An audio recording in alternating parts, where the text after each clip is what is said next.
बापू के सपनों का भारत, जहां ग्राम स्वराज की स्थापना के लिए बापू ने आजादी से पहले जो ग्राम स्वराज का सपना देखा, आजादी के 75 साल के बाद भी भारतीयों ग्रामीण की स्थिति बहुत ही खराब है। आज हमारी यात्रा पहुंची है समस्तीपुर के रोसड़ा, जहां हमने ग्राउंड जीरो पर कई सारी चीजों का मुआयना किया। मुआयने में हमने ये पाया कि जो सरकारी कार्यक्रम काफी पहले 2016 में माननीय मुख्यमंत्री नीतीश कुमार की महत्वाकांक्षी परियोजना शुरू की गई थी ग्राउंड जीरो पर, उसकी स्थिति बहुत ही खराब है। और उसके बाद हमें यह एहसास हुआ कि भारत के भूतपूर्व प्रधानमंत्री स्वर्गीय श्री राजीव गांधी जी ने जो कहा था कि दिल्ली से चला हुआ 1 रुपए गांव के पंचायत तक जाते जाते वो सिर्फ 10 पैसा पहुंच पाता है। ऐसे में यह एक बहुत बड़ा सवाल उठता है कि जब तक युवा राजनीति से दूर रहेंगे तो वो कैसे विकास कर पाएंगे। इसी यात्रा के दौरान, इसी सोशल ऑडिट के दौरान हमारी मुलाकात एक युवा से हुई जो लगभग 25 साल से एक सामाजिक कार्यकर्ता की भूमिका में है।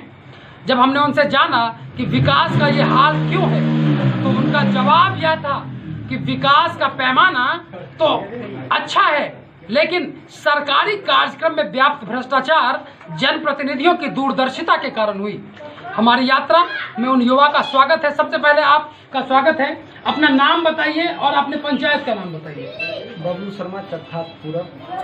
बबलू शर्मा जी, आपसे पहला सवाल हम ये करना चाहेंगे कि आप एक सामाजिक कार्यकर्ता की भूमिका में पिछले 25 सालों से कार्यरत हैं, अपने युवा अवस्था के दौरान से ही।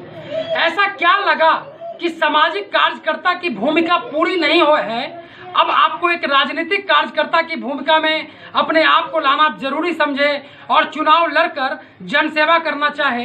क्या उद्देश्य है राजनीतिक कार्यकर्ता के रूप में? देखिए, समाज में चुनाव लड़ने का मेरा कभी कोई उद्देश्य रहा नहीं जी, लेकिन इतना व्यापक भ्रष्टाचार और गलत आदमी के हाथ में सत्ता चला गया जी। और एक आदमी, गलत आदमी जो एक पार्टी के नाम पर एक व्यापार करते हैं, और उनके हाथ में सत्ता जाने के बाद सारा मेरे ब्लॉक के 16 पंचायत में सबसे लास्ट 16 नंबर का ये पंचायत सबसे गर्त में चला गया। और ये जनता के मांग पर हम चुनाव में आए थे, तो हम चुनाव से हम लोग पहले कभी सोचते भी नहीं थे चुनाव लड़ना। जनता के विशेष मांग पर आप राजनीति में आए, तो माननीय मुख्यमंत्री नीतीश कुमार जी ने 2016 में जब ये 7 निश्चय योजना लागू किया, जिसमें जल नल सबसे पहला स्कीम था, जो हर लोगों को 80% आबादी इस देश में स्वच्छ पानी नहीं पी रहे हैं, जिस वजह से तरह तरह की गंभीर बीमारियां होती हैं। इस बात को ध्यान में रखकर जब प्लानिंग कमीशन ने यह रिपोर्ट बनाया, उस आधार पर ही जल नल जैसी योजना का क्रियान्वयन हुआ। तो इस योजना में को आप कैसे आगे बढ़ा पाएंगे? माननीय मुख्यमंत्री नीतीश कुमार जी के सपनों को कैसे साकार करेंगे? देखिए, हमारे माननीय मुख्यमंत्री श्री नीतीश कुमार जी जो 7 निश्चय योजना लागू किए हैं, उनका जो भी है, हम जो माध्यम बन के पंचायत में सारा का सारा कार्य जनता तक पहुंचाने का प्रयास करेंगे। माननीय नीतीश कुमार बापू के सपनों के भारत में हमेशा ये कहते रहते हैं कि स्वच्छता, नरेगा और मनरेगा जैसी योजनाएं ग्रामीण अर्थव्यवस्था की रीढ़ है। ऐसे में जब मनरेगा जैसी योजनाओं में फर्जी खाते खोलकर संबंधित व्यक्ति को सिर्फ 200 और 300 रुपए दिए जाते हैं और वो पैसा एक तरीके से निकाल लिया जाता है, बापू के सपने जिसमें आम सभा का आयोजन होना जरूरी था, आम सभा का आयोजन नहीं होता, आम सभा को ध्यान में रखकर कोई योजना नहीं बनती। इन योजनाओं को, बापू के सपनों के भारत को आप कैसे आगे बढ़ाएंगे? देखिए, सबसे पहले पंचायत में हम आम सभा चालू करेंगे जी। कोई आम सभा होता ही नहीं है जी। कुछ लोग हैं जो जिनको कहिए मेरे यहाँ जो चुनाव लड़ते हैं, मेरे यहाँ चुनाव के नाम पर सिर्फ एक गेंद चलता है, यहाँ एक पार्टी नहीं है। पार्टी के नाम पर कुछ एक गलत टाइप से कहिए, लोग उनका छवि मानते हैं कि अपने आप को बहुत बड़े अच्छे छवि हैं, लोग मानते भी हैं। पता नहीं वो घमंड में कहिए या बहुत ज़्यादा सम्मान मिलने के बाद लोग जाके घबरा जाते हैं, या चाहे जो भी हैं, हम भी उनका सम्मान करते हैं, लेकिन उनके गलत नीति और विचार व्यवस्था के कारण अब कभी न पंचायत में आम सभा हुआ, न वार्ड कमिश्नर तक के जो वार्ड पार्षद लोग हैं उनका भी आज तक कोई न सम्मान मिल के न उनका जो काम हुआ, ये हम वार्ड सभा कराएंगे, सारे लोगों के सहमति से जो भी होगा विकास करेंगे।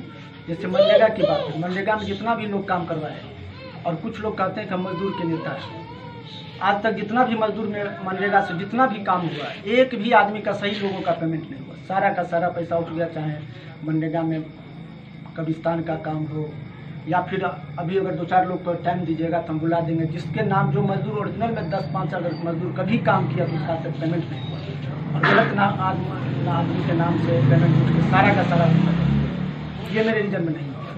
युवा आज थोड़ा दिग्भ्रमित हैं रोजगार को लेकर, बेरोजगारी को लेकर। कोरोना आने के बाद बहुत सारे युवा गांव की ओर आ गए वापस, कुछ लोग जो पलायन किए थे वो भी वापस आ गए। ग्रामीण स्तर पर रोजगार सृजन के लिए आप सरकार के साथ मिलकर कैसे काम करेंगे? अभी तक जो जनप्रतिनिधि हमें दिखाई दिए, कई युवाओं ने हमसे ये सवाल किया कि हम लोगों के लिए तो कोई सवाल ही नहीं उठाता। आप उन युवाओं के लिए कैसे स्वरोजगार के नए अवसर और कैसे युवाओं को देखेंगे? देखिए, सरकार का ढेर सारा योजना है, मुद्रा योजना, बैंक से लघु उद्योग, पापड़ बनाना, महिलाओं के लिए स्वयं सहायता समूह बना के ढेर सारा योजना है। उसका मुकाबले का बेरोजगार को रोजगार दिलाने का प्रयास, हर संभव प्रयास करेंगे। आधी आबादी जो लगभग महिलाओं की आबादी है, आज भी ग्रामीण भारत में 50% महिलाएं जो एक बहुत बड़ा वर्क फोर्स बनकर अपने देश के लिए एक प्रॉपर्टी है, उनको आज भी रोजगार और स्वरोजगार के बहुत अवसर नहीं मिल पाते। क्या युवाओं के साथ साथ उन महिलाओं को भी रोजगार के अवसरों से जोड़ने का कोई योजना है आपके पास? है ना, पापड़ बनाना, सिलाई कढ़ाई कराना, ढेर सारी योजना है। मुद्रा योजना भी है। सरकार से बहुत सारा योजना है, उनसे जोड़ के लोगों को, बेरोजगारी आबादी को लाभ पहुंचाने का प्रयास करूँगा। अब मुझे मुख्यतः ये बात बताइए कि आप चुनाव में जीतेंगे तो प्राथमिकता के आधार पर वो 5 काम कौन से करेंगे आप, जो आज से पहले किसी भी जनप्रतिनिधि ने उस काम को नहीं कर पाए हैं या किसी का ध्यान उस ओर आकृष्ट नहीं हुआ है? आपको ऐसा लगता है कि यह काफी बुनियादी सवाल है जिसको आपको जीतने के तुरंत बाद ही उसे काम करना चाहिए? हम अगर जीतते हैं, सबसे पहले वार्ड सभा के साथ साथ सारे पंचायत के जितना भी वार्ड मेंबर हैं, सारे के सहमति लेके, एक आदमी से नहीं चलेगा, पूरे पंचायत के सहमति से ही कोई काम है। दूसरी बात, जितना एक आदमी के जो बात से जो पंचायत चल रहा है वो नहीं चलेगा, एक पार्टी के हिसाब से नहीं चलेगा। इसके अलावा जो जल जीवन हरियाली है या स्वच्छता मिशन है, जिसमें लोगों को शौचालय के लिए पैसा देना था, प्रधानमंत्री कभी लाल किला के प्राचीर से कहते हैं कि जितना जरूरी देवालय है उतना ही जरूरी शौचालय है। इन सब योजनाओं को कैसे, पंचायत में क्या स्थिति है, इन सब योजनाओं को आप कैसे लेकर आगे बढ़ेंगे? मेरा पंचायत शायद PDF या क्या बोलते हैं, ODF करवा चुके हैं। अच्छा, लेकिन अभी भी कागज पे सिर्फ कागज पे। अच्छा, और हमको लगता है 50% का भी अभी शौचालय नहीं बना है। अभी भी अगर शाम को अगर आप अभी निकलेंगे तो देखिएगा, कुछ मोहल्ला आप जाइएगा तो हमको लगता है आप जा नहीं पाइएगा, अगर थोड़ा सा भी शर्म होगा तो आप वापस आ जाइएगा। ऐसी स्थिति महिला, और हकीकत में ये सिर्फ बोलने के लिए नहीं है, और मैं जीतूंगा अगर जगह मिलेगा और प्रयास करूंगा कि शौचालय का भी निर्माण कराओ। ये मेरे सबसे पहला प्राथमिकता है। जो हम देखते हैं, कभी भी मार्केट जाते आते हैं, अभी भी खास करके महिला और हरिजन के परिवार में जितना भी लोग हैं, कोई व्यवस्था नहीं है, सारे लोग खुला शौचालय जाते हैं। ये देखने को मिलेगा, आपको भी देखने को मिलेगा, और गांव के भी लोग, पंचायत के लोग देखने को मिलता है। यह एक ऐसे युवा हैं जो कई सारे बोझ को लेकर, विकास के सपनों को संजोकर, अपनी दूरदर्शिता के साथ, अपनी नैतिक जिम्मेदारी के साथ, एक सामाजिक कार्यकर्ता की भूमिका से हटकर एक राजनीतिक कार्यकर्ता की भूमिका में आए हैं। और चलते चलते आप सबों के लिए एक बात, कि देश का एक गांव बतला दो जो अच्छा हो, वहां सरकारी कार्यक्रम कोई सच्चा हो, वहां सुरक्षित जच्चा बच्चा हो, वह सारे जहां से अच्छा हो, वह सारे जहां से अच्छा हो। गांधी के सपनों के भारत के लिए गौतम कुमार, समस्तीपुर।